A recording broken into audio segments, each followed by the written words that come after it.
So, behind me on my wall, you're going to see a stack of these wooden strips. These are my setup strips. I cut these out probably about 25 years ago, and I still use them almost every single day I'm in the shop.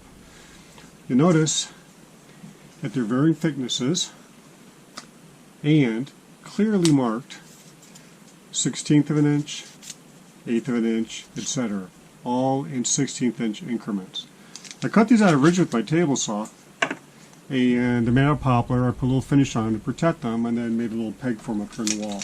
And I use these things for everything. And the bandsaw, it's pretty straightforward. I want to go ahead and make a 5/16 inch thick cut. All I've got to do is line it up on the blade, slide over the fence, and now I have a nice 5/16 inch gap. The other thing you can do with this is figure out how to make adjustments to already existing pieces. So for example, if I want to be able to cut something that's slightly larger than this piece, for example, let's assume I want to cut a board it's 1/16 of an inch larger than this, so that way it will fit into it nicely. I'll be able to go ahead, add my 1/16 of an inch piece to it, lock it in, and I know that I'll be making a cut 1/16 of an inch bigger than this. I can also use these to very quickly determine how thick a piece is. For example, I'll just quickly run these over, and I'll see this is just a hair over 3/8 of an inch thick. Over at the table saw, it could be used two ways. For example, if I want to make sure that I'm cutting out a 1/4 inch strip, I can go ahead, line this right up, and I've got my 1/4 inch. Alternatively though, which is a little bit trickier, is what if I want to cut out a 1/4 inch rabbet? Obviously that won't work because you've got the thickness of the blade as well. What I'll do is I'll just slide this up until I feel that this piece, the strip, is in line with the outer tooth of the saw.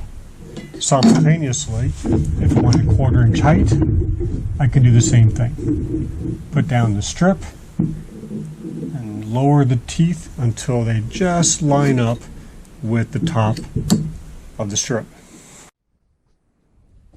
And of course, the same thing can be done at the router table. Go ahead, raise the bit until it just reaches the tip of the strip, and I'm at a 1/4 inch there. This comes in handy over the drill press. For example, if I want to make sure I'm drilling down and leaving a 3/8 of an inch on the bottom, I can use my 3/8 inch slat, lower the bit to it, set my zero stop, and now I've got a nice solid lock at 3/8 of an inch.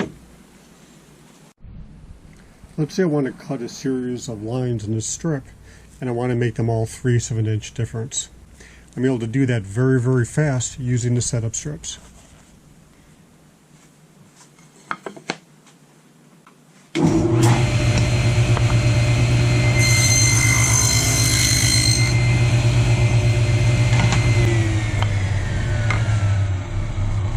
After making the first cut, I'm going to go ahead, run this back over the blade while it's not moving, slide the fence over,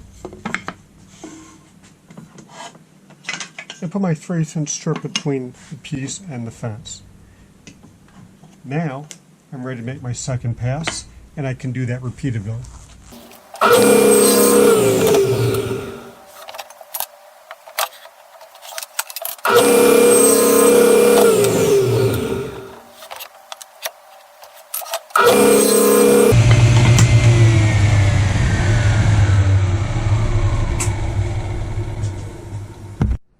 These also come in handy if I want to get a quick measurement of something I want to cut off. For example, if I want to cut 7/16 off of this dowel, just line it up on the edge. I've got my mark. Using these strips doesn't give you accuracy down to 1/1000th of an inch, but it does go ahead and give you consistency and incredibly fast, rapid setup. There's probably dozens of other ways you can use these things in your shop. Go ahead and make a set and find out for yourself.